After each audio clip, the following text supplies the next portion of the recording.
Les feuilles de style conditionnelles me permettent de créer des ensembles de feuilles de style qui vont s'appliquer automatiquement et donc de générer des mises en page qui vont se faire de façon beaucoup plus rapide. Dans mon exemple ici, j'ai du texte qui est effectivement auquel j'ai associé des feuilles de style. Donc c'est quelque chose que je peux faire, que vous avez l'habitude de faire de façon manuelle. Donc j'ai du texte ici avec une feuille de style paragraphe, vous voyez, la 01 c'est CS header, un prix, donc là qui est une feuille de style caractère, du texte, une feuille de style body, des puces ici avec une feuille de style ellipsis, et je recommence. Donc c'est quelque chose que vous pouvez faire, que vous savez faire, les feuilles de style, vous savez les utiliser. Maintenant j'ai un automatisme ici.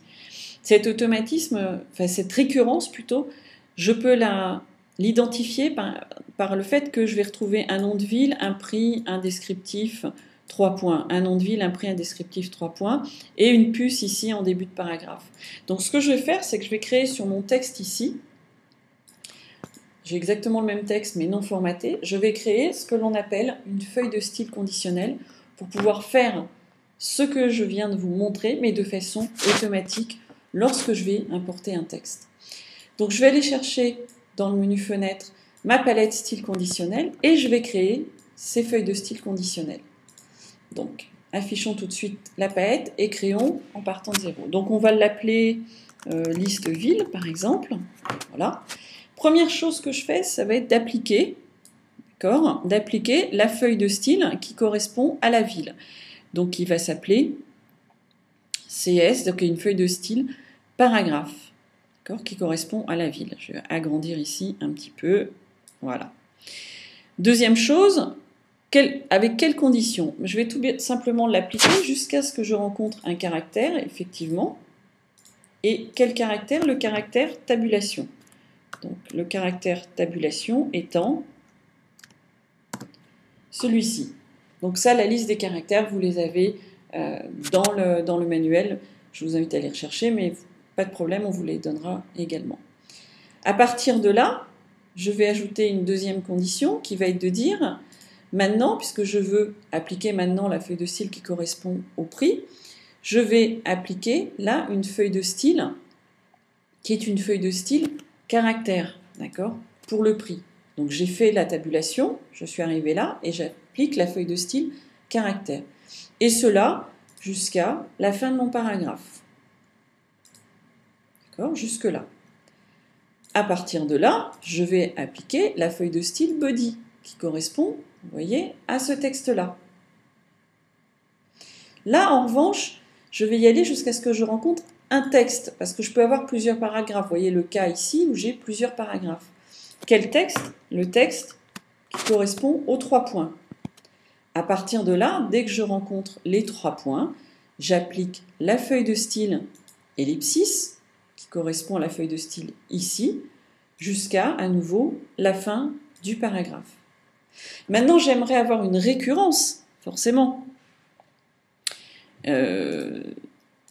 Puisque si je n'ai pas de récurrence, je ne vais pas arriver à répéter ce feuille de style conditionnel. Donc, je vais répéter mon style conditionnel sur un caractère. Et quel est ce caractère? C'est tout bêtement la puce que j'ai en début.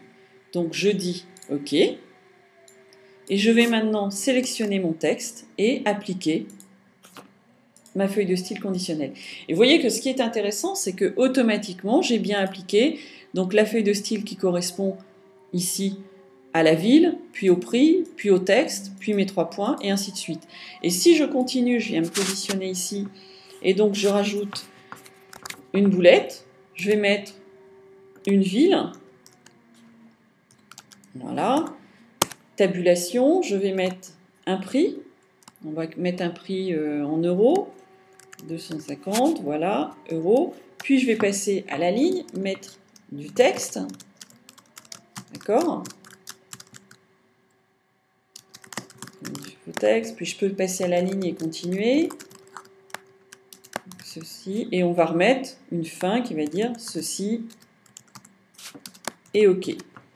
Et mes 3 points, voilà. Et automatiquement, vous avez vu que les choses se mettent en forme toutes seules.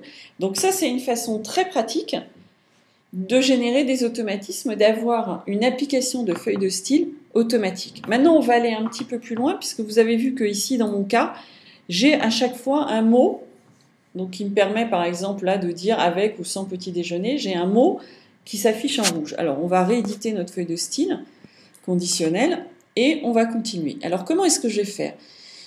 Du coup, là, je vais changer les choses. Je ne vais pas aller jusqu'à la fin du paragraphe, mais je vais aller jusqu'à la position du curseur. D'accord ? Puisque mon curseur, une fois que j'aurai terminé de taper mes 3 points, va se trouver juste à la fin de mon paragraphe. Donc, je vais ajouter une condition. De là, j'ai une autre fonction ici qui me permet de remonter. Donc, je vais remonter tout bêtement jusqu'au début du paragraphe. D'accord ? Hop, du paragraphe précédent. Donc, ça veut dire que je vais remonter ici. On va ajouter une condition. À ce moment-là, je vais aller juste après un caractère. Donc, je vais aller juste après un caractère. Quel caractère ? Je veux aller juste après le premier point. Puisque à chaque fois, vous avez vu que c'est une phrase, donc ma condition étant celle-là. Donc, je vais faire le point. Donc, juste après le premier point. Et à ce moment-là, j'applique une feuille de style caractère qui va s'appeler rouge, ok, mais en fait, juste au premier mot. Donc, nombre de mots, 1, et au premier mot. On va dire ok. Voilà. Et vous voyez que du coup, à chaque paragraphe,